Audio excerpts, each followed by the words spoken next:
Thank you for registering for the LOOR events. Here's a quick video on how to maintain your crew list, which is key for all events because we need to have an accurate list of who's on board in case of an emergency. We'll go into that a little later. Here is an example of how you make sure that that's all up to date. Here I'm clicking on the Susan Hood Trophy Race as the example. You could have got here by clicking on the URL in the notice of race or the sailing instructions, and you'll notice that there is an owner's corner. I'll click on that because I've already registered a test boat.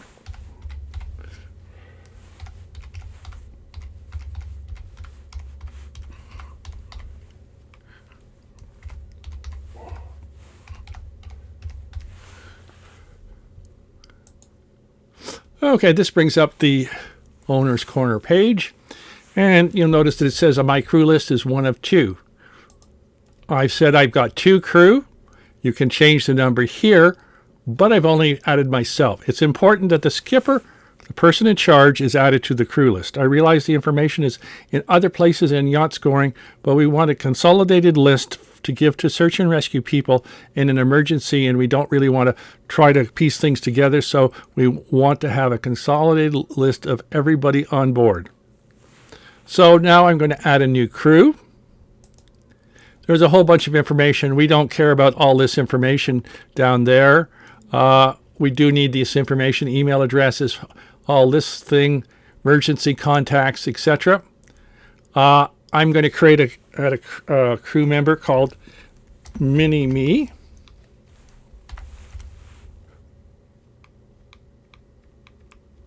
I'll use this just to show an example of what we're talking about.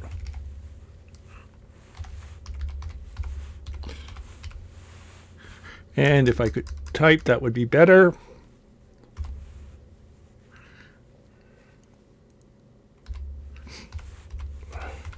And you just have to click save, because what will happen is it'll send an email to your crew.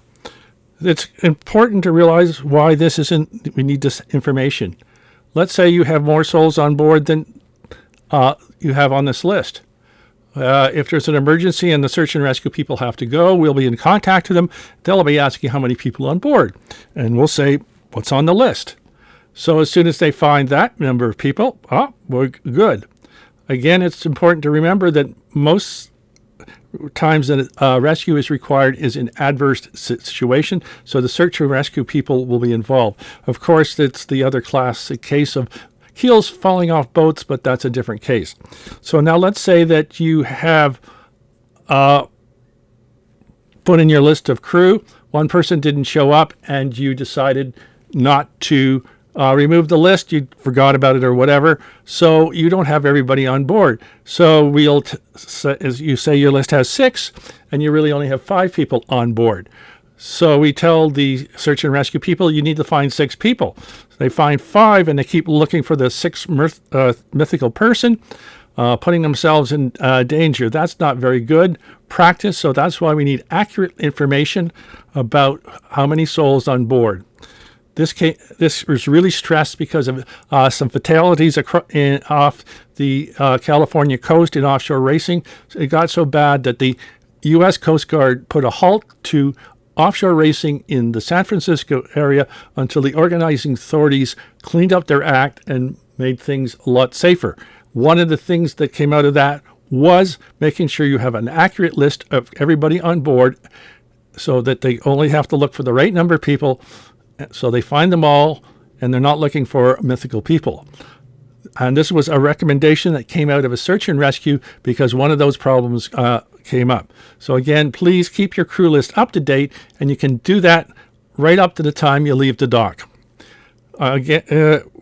Because it's so important, we're going to be checking this, and we'll be protesting boats that don't meet this criteria, that keep trying to keep this up to date.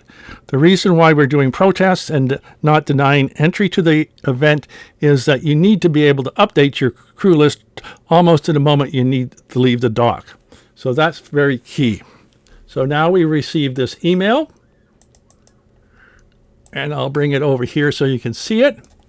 So what it says is that I can log in, and it gives you this information here. and it gives the person a temporary password. So I'll just get this out of the way again and click on this to bring up the crew page. So we want to log into the crew's corner. So again, it has provided me with the place to put in my email address.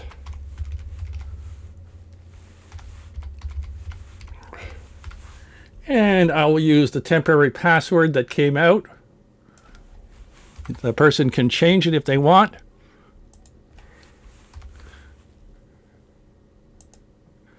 And there's where you can change it.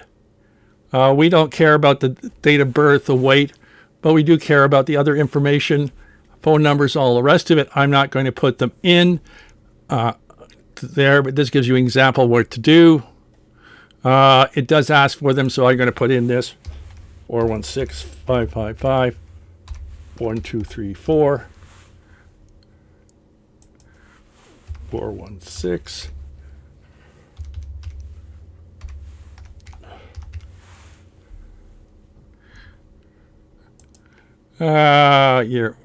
Doesn't really matter whether you're an amateur or a professional. At some point in time, there will be a requirement to take safety courses, so you can put that in here.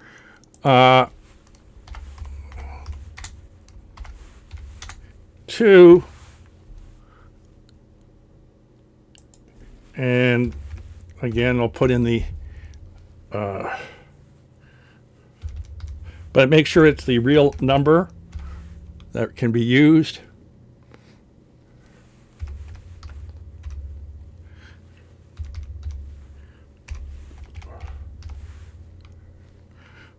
We'll put in info at LOOR just for the sake. The things that, in case there's an emergency or whatever you want us to know about, and if that's required, fine.